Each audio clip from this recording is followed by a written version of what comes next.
Bonjour à tous et à toutes. Lundi 20 mars, à nouveau audio tout public parce que nous sommes face à des événements qui nous touchent tous, musulmans ou non musulmans. Je le dis parce que certains pourraient se demander, tiens, il y a beaucoup d'audio tout public pour le moment. Oui, on suit l'actualité, on suit la tendance du moment. Alors, je ne vais pas redire tout ce qui a déjà été dit, je vous renvoie à d'autres vidéos. Bon, il y a des vidéos très anciennes, mais vous savez, les anciennes, parfois, elles vieillissent mal parce que de nos jours, une vidéo qui a 2-3 ans, elle est complètement décalée par rapport à l'actualité. Donc je vous renvoie quand même vers des vidéos plus récentes, telles que le 28 février, comprendre le monde de l'argent, le 4 mars, crétinisme mondialisé, qu'est-ce qu'il y avait encore? Les leçons de l'affaire Madoff, le 14 mars.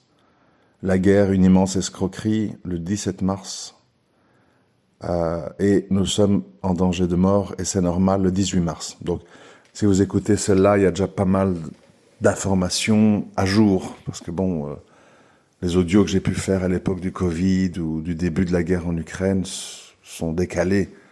C'est pas que c'est pas intéressant, mais quand on parle du monde, il faut parler du monde d'aujourd'hui. Le monde d'hier, il appartient à hier et on est passé à autre chose. Alors, je voudrais aujourd'hui aborder avec vous un point plus spécifique. D'abord, je voudrais un peu... comment ça s'appelle? Je dois vérifier le nom, parce que je ne le retiens pas par cœur. Je voudrais...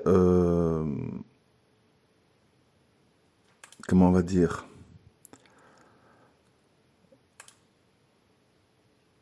rendre accessibles les propos tenus par Anis Lajeunesse sur Twitter, qui est un ancien trader, qui est devenu très critique envers le système, etc., etc. Je ne peux pas faire toute sa biographie.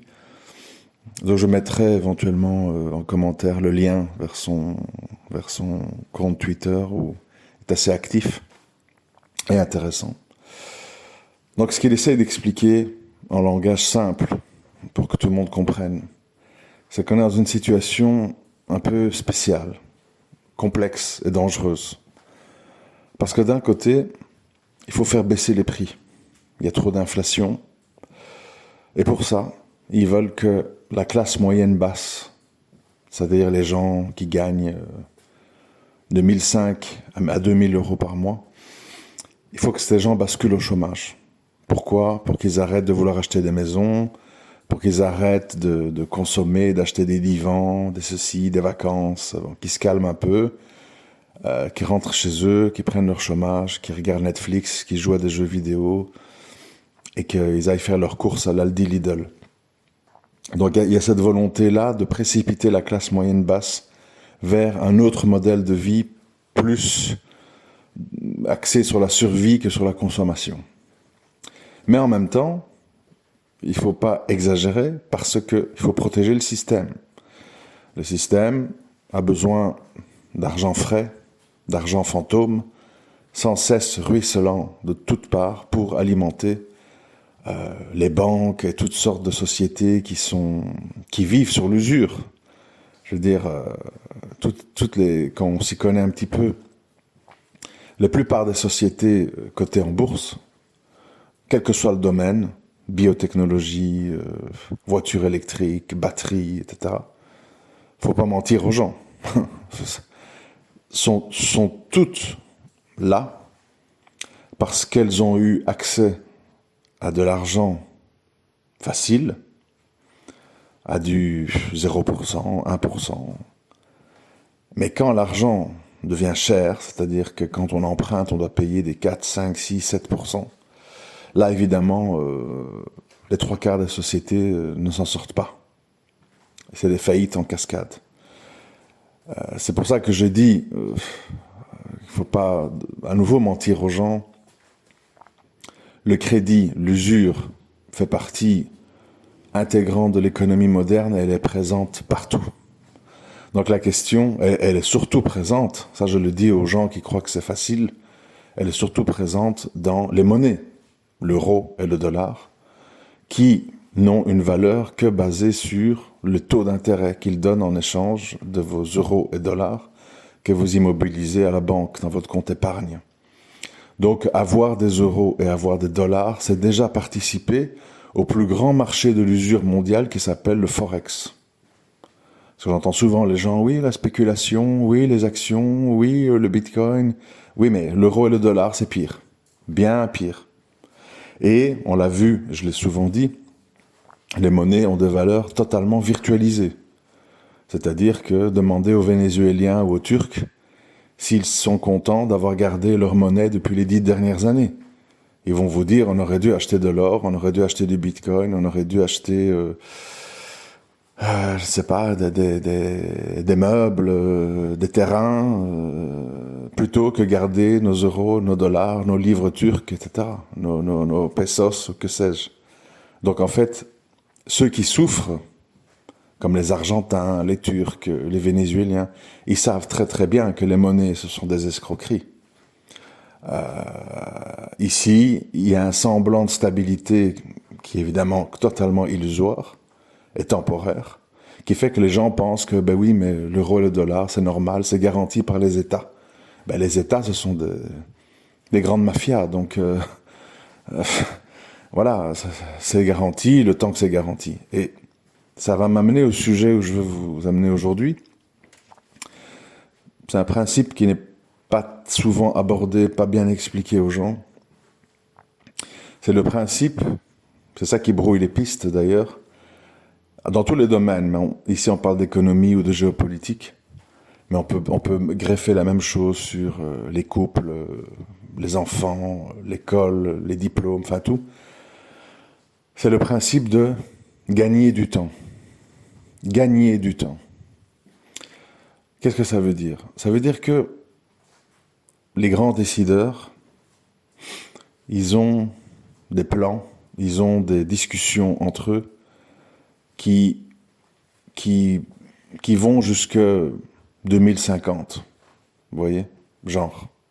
Je dis 2050 pour donner un chiffre. C'est-à-dire qu'ils ne naviguent pas vraiment à vue. Ils ont des objectifs lointains, à très long terme. Mais ils savent que pour y parvenir, il faut procéder méthodiquement, petit à petit. C'est le fameux principe, la petite histoire que vous avez tous déjà entendue, de la grenouille dans l'eau chaude. C'est-à-dire que si tu mets une grenouille dans l'eau bouillante, elle va sursauter, elle va donner un coup de patte, elle va s'extraire de la casserole. Si tu mets la grenouille dans une eau tiède et que tu chauffes à feu doux, elle va rester dans l'eau, elle va avoir de plus en plus chaud, elle va s'endormir et elle va mourir dans l'eau. C'est-à-dire que tu ne peux pas, on le voit, parfois ils doivent donner des à-coups. Et aujourd'hui on le voit avec la guerre en Ukraine, les obligations vaccinales, la loi sur les retraites. Aujourd'hui la situation elle est tellement grave qu'ils sont obligés en fait d'accélérer le pas. Mais tout ce que je dis ici aujourd'hui dans ces audios, je le disais déjà avec moins d'expérience, moins de données, moins de connaissances en 2009-2010, presque 15 ans. Mais la différence, c'est qu'aujourd'hui, il faut accélérer le pas, tout simplement. Il y a 10 ans, on pouvait se permettre d'y aller doucement et de brouiller les pistes, comme je l'ai dit. Il y a eu des guerres en Syrie, il y a eu l'avènement du Bitcoin, il y a eu la stagnation de l'or. Tu peux pas. Je prends l'exemple de l'or et de l'argent. Si tu les laisses libres, c'est-à-dire sans vente artificielle, sans manipulation, sans vente d'or papier, coté en bourse, etc., on serait déjà à 3-4 000 $ la once. Genre, je sais pas, 100 000 € le kilo. On est à 60 000, je pense. Donc, il faut gagner du temps. Il faut brouiller les pistes. Il faut distraire. Vous avez remarqué comment on a été distrait. Ça n'arrête pas. Guerre en Syrie, terrorisme, vaccins, les Russes, les machins, l'Ukraine, ça n'arrête pas. On est secoué en tous les sens. Ça, c'est pour nous désorienter. Nous désorienter. Et en plus de ça, nous devons affronter nos problèmes privés. Nos mariages, nos enfants, notre... comment on appelle ça, notre stress par rapport au logement, etc. Donc vous mélangez le tout, vous avez un être humain désorienté. Pourquoi aujourd'hui? Appelez, si vous ne me croyez pas. Parce que souvent je dis, faut pas me croire, faut vérifier. Moi je peux dire des choses, comme beaucoup de gens, juste pour alimenter mes thèses. À un moment donné, il faut vérifier. Appelez n'importe quel psychiatre, psychologue, psychothérapeute. Ces gens sont débordés de rendez-vous. Il n'a jamais été aussi intéressant d'être psychiatre ou psychologue en ce moment. Les gens sont désorientés, les gens sont angoissés, les gens sont sous antidépresseurs. Les gens vont mal parce qu'ils ont peur de tout et ils sont éprouvés de tous les côtés. Alors, ça c'est le constat. Je pense que la plupart d'entre vous, vous avez plus ou moins compris ça. La question maintenant, c'est de bien comprendre ce qui se passe afin de réagir de la meilleure des façons, de la façon la plus constructive. La façon la plus constructive, si vous suivez ce que je raconte depuis pas mal de temps, il n'y a pas de solution miracle, ça on a tous bien compris, mais il y a des solutions meilleures que d'autres. Alors, il est clair que la personne qui sait s'organiser pour vivre à l'extérieur des villes va déjà sortir d'un microcosmos ultra anxiogène. Parce que dans les villes, tu as la délinquance, tu as le trafic de drogue, tu as comment on appelle, l'immigration incontrôlée avec la drogue, les métros surbondés, les faits divers en rafale, la violence, etc., les raquettes dans les écoles, les gens passent. C'est-à-dire que les villes étant des constructions artificielles ne sont pas en phase, ne sont pas conçues pour la psychologie humaine. C'est fait pour regrouper un maximum de gens sur un minimum de place. D'où les immeubles. Voilà. Et sur un minimum de mètres carrés, on met le maximum de gens. Et comment ces gens vivent, évoluent, pensent, réagissent, ça n'intéresse personne. S'ils déconnent trop, on les met en prison. On les laisse s'entretuer, etc. Donc, il y a déjà la problématique de la vie en ville qui amène plein de choses. Alors les gens, parce que c'est ça le problème, l'esclave, avec le temps, il apprend à aimer ses chaînes. Je connais beaucoup de gens, ils défendent les villes. Oui, mais quand même, il y a ci. Oui, mais quand même, il y a ça. Et ce qu'il y a, c'est que, comme dans tout, en fait, il y a des bons côtés. Il y a des bons côtés. Vous pouvez vous déplacer en transport, vous pouvez vous déplacer en trottinette électrique. La plupart des choses sont accessibles à pied, etc. Mais ça se résume à peu près à ça. Pour l'emploi, c'est de l'emploi précaire. Faut pas mentir aux gens. Voilà, enfin bref. Donc, le problème, c'est que c'est un problème global qui commence par le mode de vie. Vous ne pouvez pas, c'est logique, c'est pas une grande déclaration que je fais là. Vous ne pouvez pas évoluer harmonieusement quand vous avez une vie, vous vivez les uns sur les autres, il faut se lever à 6 heures du matin pour aller à la crèche, courir au travail, revenir, la fatigue, gérer son mari, sa femme. Enfin, c'est mission impossible. C'est mission impossible. Vous y êtes habitué, parce que c'est votre réalité quotidienne, mais c'est mission impossible. Il y a toujours des conséquences. Les enfants qui nous échappent, un couple qui explose, la sensation de vivre enfermé dans peu de mètres carrés, des loyers de plus en plus délirants, parce que l'offre et la demande, vous le savez, quand vous êtes à Paris, la moindre chambre de bonne, il y a 30, 40, 50 personnes qui font la file pour la louer. Donc, ça crée en fait un espèce de climat de frénésie mentale qui justement en fait vous empêche de réfléchir et de comprendre ce qui se passe. Vous êtes pris dans le rythme. Et tant que tu ne sors pas du rythme, tu ne comprends pas. C'est comme si vous êtes sur un circuit de Formule 1. Vous roulez à du 300 km/h avec tous les autres autour de vous, vous vous dépassez, vous freinez, etc. Vous êtes dans un rythme, l'adrénaline est à haut niveau. Si vous sortez de la voiture, vous allez sur le bord de la route, vous voyez les gens passer, vous dites « Ouh là là !» Ils roulent à toute vitesse, ça fait un bruit infernal. À chaque tournant, vous avez l'impression que la voiture va sortir de la piste.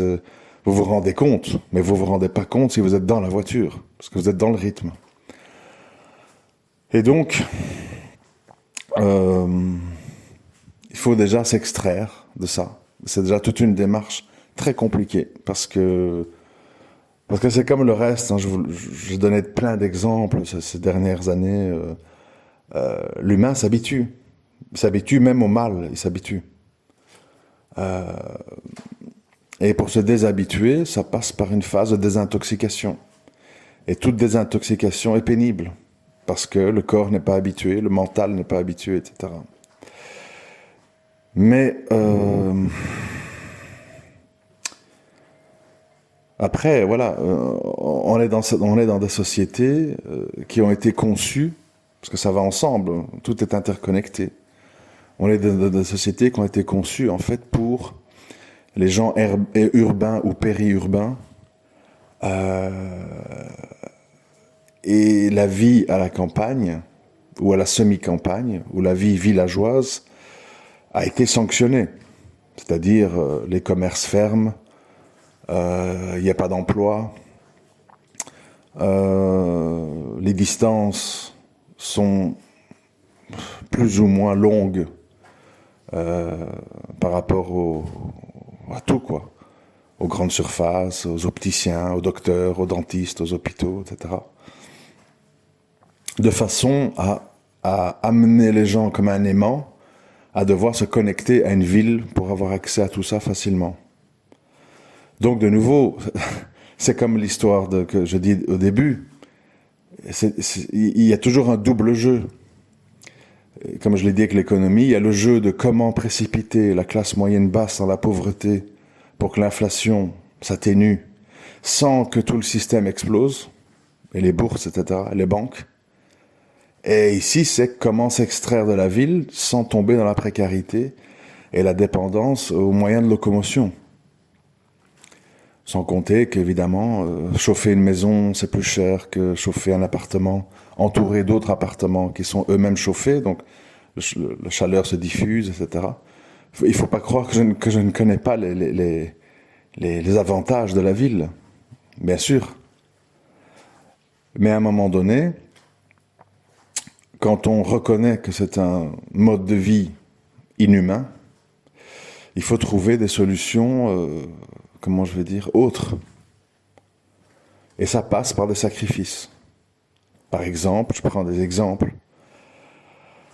Si vous êtes un couple à la campagne et que la grande surface se trouve à, je ne sais pas, 5 km, on va dire, il ne faut pas non plus croire que de nos jours, tout est très loin. Hein. Je veux dire, moi j'habite en campagne et je trouve plus ou moins tout dans un rayon de 5 km. Donc, il ne faut pas non plus croire qu'on est à 50 km de tout, ça, c'est pas vrai. Ben, je te donne un exemple, par exemple. Vous pouvez, vous et votre épouse, avoir chacun un vélo. À l'arrière de ce vélo, attacher une genre de petite remorque ou petite... je sais pas comment on appelle ça, hein, enfin, un truc pour transporter, ou des sacs, bon, peu importe. Et rouler jusqu'à la grande surface, remplir votre petite remorque, et rentrer chez vous. Et vous faites vos courses avec 0 litre de pétrole. Et vous n'aurez pas de fil à la caisse, et vous n'aurez pas de bruit, et vous n'aurez pas de tout ça. Mais ça nécessite une organisation spécifique. Chauffage, même chose. Par exemple, il faut trouver des techniques pour conserver la chaleur, pour trouver les formules les moins chères possibles. Enfin bon, il faut se gratter un petit peu la tête, quoi. Le problème, c'est que l'humain, il aime la facilité. C'est-à-dire, voilà, j'ai un petit appart dans un milieu que je connais, avec un petit boulot, y aller en métro, en RER, etc. Et puis alors les gens, ils te disent, je ne peux pas me marier, mon appartement est trop petit, je n'ai pas les moyens. Ils savent d'ailleurs pas comment se rencontrer. Tout le monde court partout, il n'y a pas le temps, donc... Voilà, c'est parce que c'est un mode de vie, artificiel qui est pas fait pour l'humain en fait, qui est fait pour la productivité, la disponibilité du travail, etc. Donc, il faut voir ce problème dans lequel on rentre maintenant comme un problème global, un problème de mode de vie, un problème relationnel, un problème de façon de penser, de consommer, etc., etc. La consommation, qu'on surconsomme, moi je pense que oui. Donc c'est vrai que si j'étais un décideur, je chercherais des formules pour contraindre les gens à consommer autrement. Ça veut dire qu'il y a beaucoup de gens, par exemple moi, ils peuvent très bien être heureux et sans être à la marge ou à l'écart en achetant des produits ou des choses de base ou d'occasion, de seconde main, des trucs comme ça. Il y a très bien... Les gens pensent que pour vivre, il y a toute une série d'obligations comme ça. On doit partir 2 fois par an en voyage, on doit avoir la télévision dernier cri, alors qu'il y a très bien moyen de vivre dans la modernité, mais d'une façon un peu restreinte.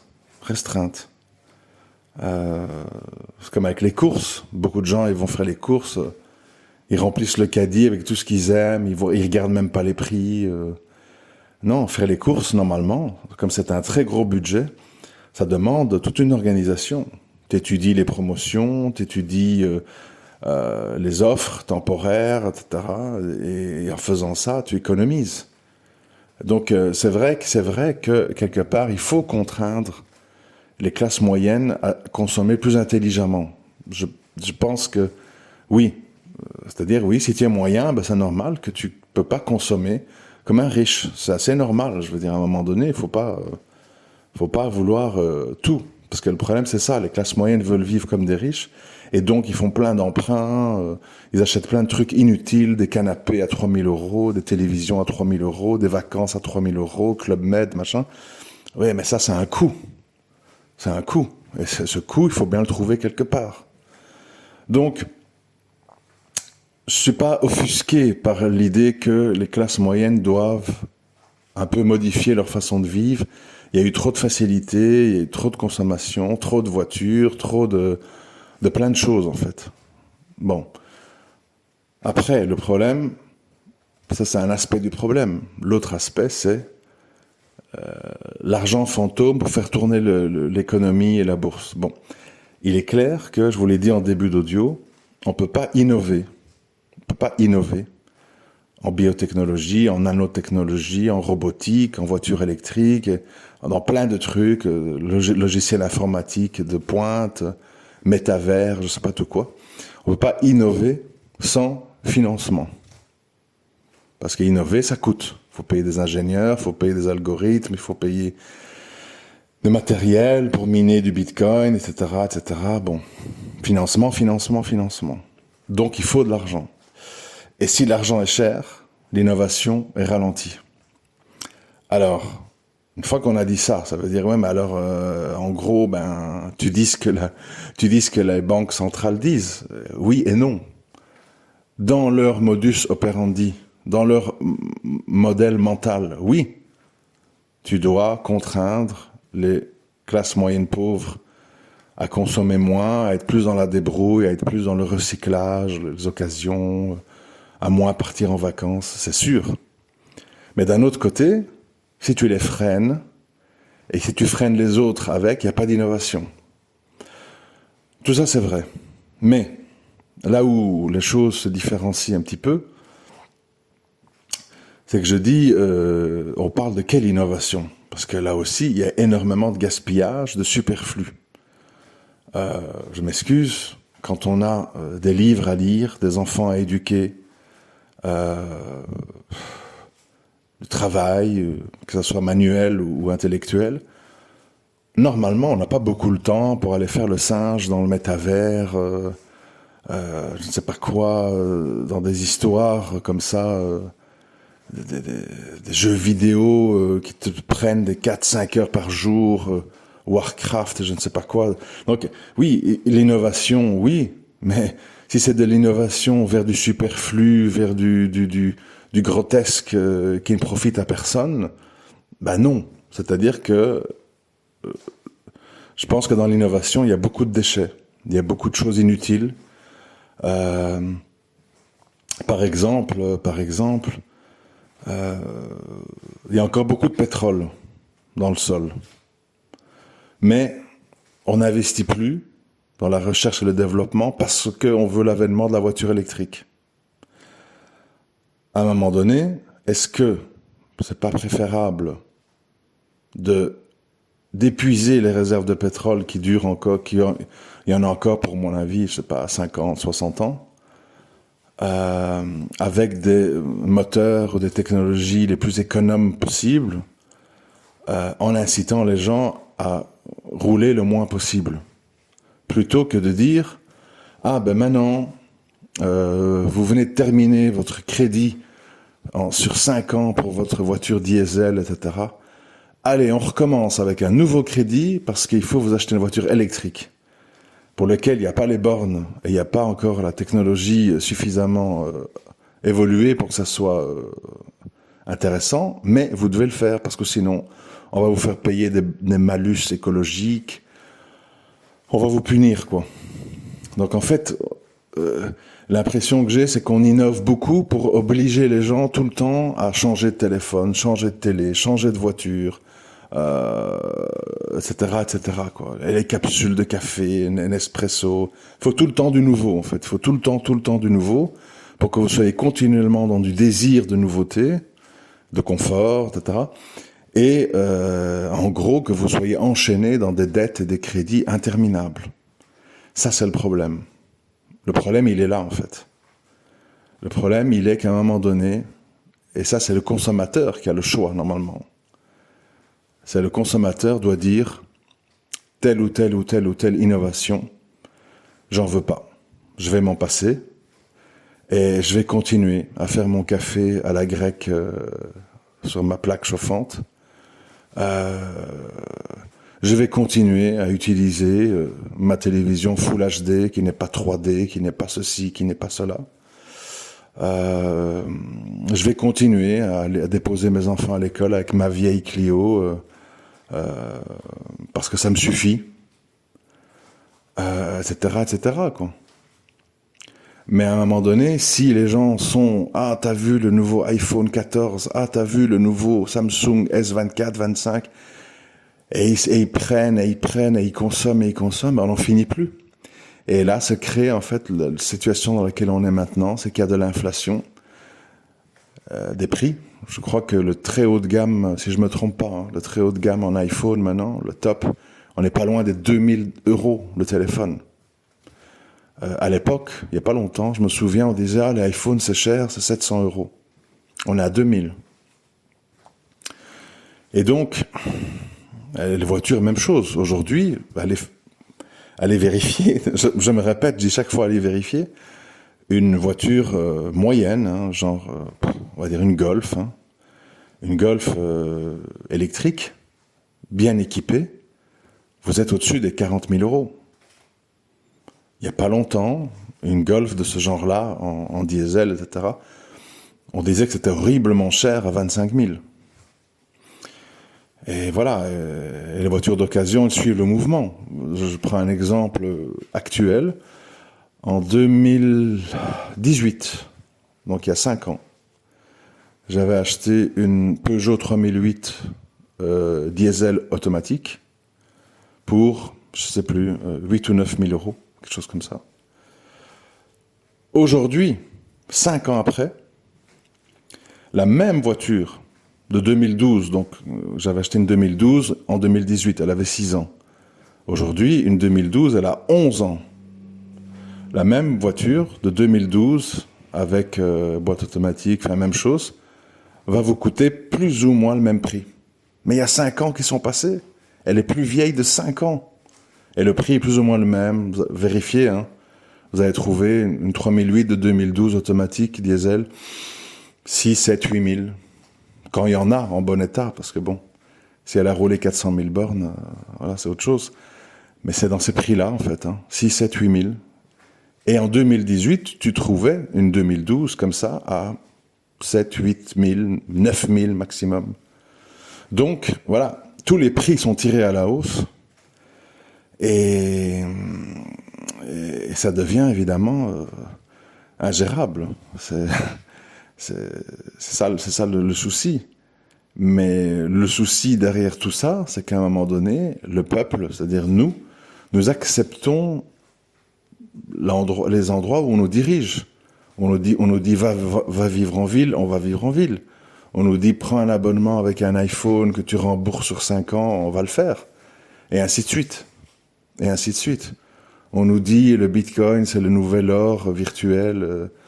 On adhère. Et on achète. Je connais pas un seul jeune qui n'est pas un peu fasciné par les crypto-monnaies.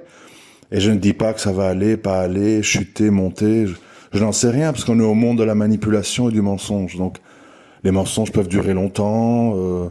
Après, on va me dire, ah, tu vois, le Bitcoin est à 100 000 $. C'est très possible, hein. Très, très, très possible que vous trouvez à un moment donné le Bitcoin à 100 000, 200 000, 300 000. Plus rien ne m'étonne. Par contre, ce que je sais, c'est que l'or et l'argent, et le cuivre, et le cobalt, et le nickel, ultra nécessaires pour tout. Pour les batteries, pour les satellites, pour les panneaux solaires, tout ce que vous voulez, en fait, ultra nécessaires. Eux sont artificiellement tenus à bas prix. Ça c'est sûr. Et que d'autres choses sont artificiellement tenues à la hausse. Alors on va me dire, oui, pourquoi artificiellement tenues à la hausse? C'est une question de stratégie. Si moi je veux que Tesla réussisse,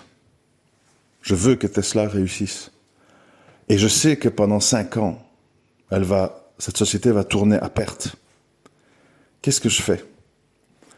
Je parle beaucoup de Tesla, j'invite beaucoup Elon Musk dans des émissions, etc. J'achète massivement des actions Tesla. Comme ça, même s'il y a des vendeurs, j'achète tellement que les prix restent élevés. Les gens, voyant que le prix reste élevé, ils ont de plus en plus confiance. Donc ils achètent des actions Tesla, ils achètent des voitures Tesla. Et j'arrive à faire réussir le projet artificiellement. Parce que je l'ai poussé, je l'ai secondé, je l'ai financé. C'est comme ça que ça marche. Et inversement, quand je veux qu'un projet n'aboutit pas, il y a plein de super trucs, hein, je ne vais pas vous expliquer les exemples, il y a plein de super projets en bourse. Mais quand je veux que ça n'aboutit pas, je paye des blogueurs pour faire des influenceurs en économie, faire des interventions négatives sur la société. Je vends des actions à découvert, des actions que je n'ai pas, pour artificiellement pousser le prix à la baisse. Et à la fin, la société fait faillite, elle ne sait pas se refinancer. Les banques n'ont pas confiance, elles ne peuvent pas vendre de nouvelles actions parce que le prix est trop bas. Et c'est fini. Et je pousse des sociétés à la faillite. Et c'est comme ça, en fait, qu'on arrive à faire réussir des projets ou à faire échouer des projets. Pas à cause de la valeur des dirigeants ou du projet, mais à cause des financements. L'argent est roi. L'argent est roi, c'est-à-dire l'argent décide qui réussit et qui échoue dans l'économie actuelle. Et souvent, j'ai dit aux gens, quand on parle de Tesla ou de Bitcoin, vous pensez que c'est un hasard si on en parle tellement? Vous pensez que c'est un hasard si ça monte tellement de prix? C'est voulu. Bien sûr que c'est voulu. C'est voulu par des gens très puissants, pour des raisons qui nous échappent. Parce que, je répète, ils ont des projets à long terme. Pas nous qui naviguons à vue, on nous balade d'un truc à l'autre, on subit. Non. Eux, ils suivent une carte de route. Après, voilà, ils pensent tout contrôler, et il peut arriver des événements inattendus. Ça, c'est sûr. Mais en attendant, nous sommes dans une économie dirigée. En fait, comme le disent certaines personnes, comme Charles Gave, nous sommes dans une économie qui n'est pas du tout libertaire, capitaliste. Nous sommes dans une économie, finalement, qui est très socialisante, parce que comme on choisit les projets qui vont réussir ou qui vont échouer, tu peux pas lutter. Je veux dire, à partir du moment où des grands fonds de pension, ou des grands hedge funds, ou des grandes sociétés écrans qui sont îles Caïmans, Bermudes et autres, qui brassent des milliards, décident d'acheter, par exemple, tous les jours, X milliers d'actions de telle société, tu peux pas lutter. Tu peux pas lutter. Tu vends, ouais, mais eux, ils achètent tout. Donc, les prix baissent pas. Et inversement, s'ils se mettent à vendre, et des telles quantités d'actions qui sont inondées d'une société, que les gens, ils ont beau acheter, ils n'ont pas assez de fonds. Et leur action est démolie. Et ils tombent en faillite. C'est pour ça que ça me fait rire, moi, quand on dit le talent, le courage, le travail. C'est tout c'est tout faux, hein. C'est faux. Vous pouvez réussir un projet si tout simplement vous avez accès au financement. Voilà. Moi, je suis pas un boucher, je suis pas un responsable de snack, c'est pas mon secteur, quoi. Mais si demain, un ami me dit, voilà, écoute, moi je travaille à Dubaï, je suis multimillionnaire, etc. Tu veux pas ouvrir une chaîne de trucs pour moi? Ben, qu'est-ce qui se passe? Je vais chercher les locaux, je vais engager des gens qui s'y connaissent, que je mets comme manager dans chaque endroit. Tu fais de la pub et tout, et puis le gars, je vais dire, écoute, les 3 premières années, il faut beaucoup investir dans le marketing, il faut avoir des prix agressifs et tout, on va pas gagner d'argent. Ah, c'est pas grave, si tu en gagnes dans 5 ans, c'est bon. Moi, en attendant, je te finance pendant 5 ans. C'est un placement à long terme que je fais, j'ai pas besoin d'avoir des retours dessus avant 5 ans. Ah, voilà. Comment tu vas lutter contre ça? Comment tu vas lutter contre moi? Tu peux pas lutter. Toi, tu vas devoir faire des crédits à la banque, des dettes, tu n'auras qu'un seul local, tu seras plus cher, c'est foutu. Donc l'histoire de dire le travail, les diplômes, la motivation, c'est tout du vent en fait. C'est ton accès au financement. C'est tout. Madoff, j'en ai parlé dans mon audio sur Madoff. Il a tout simplement réussi parce qu'il a eu des financements. Il y a des gens qui lui ont dit, tiens, 150 millions, vas-y. Voilà, c'est tout. Et une fois que tu as ça, t'es parti. T'engages des gens, t'as un bras droit, t'as des secrétaires, t'as des spécialistes en marketing, t'as une réputation, tu t'inscris dans des clubs de golf, tu peux t'adresser aux riches, et puis la machine est lancée. C'est une histoire de financement. Le financement, c'est comme le sang dans le corps humain. Si ton sang ne tourne pas, ton cœur arrête de pomper, c'est fini. Crise cardiaque, arrêt cardiaque, t'es mort. T'as beau être athlétique, t'as beau être intelligent, t'as beau être tout ce que tu veux. Si t'as pas le sang qui circule, tout s'arrête. La machine est arrêtée, le cerveau n'est plus irrigué, les muscles ne sont plus alimentés, c'est foutu. Il faut bien comprendre ça. Hein, on a beaucoup dit aux gens, plein de fables, hein, le travail, si tu travailles dur, tu peux réussir. Oui et non. Dans le sport, par exemple, on va me dire, ouais, mais le sport, certes, c'est du travail, oui, mais c'est pas que ça.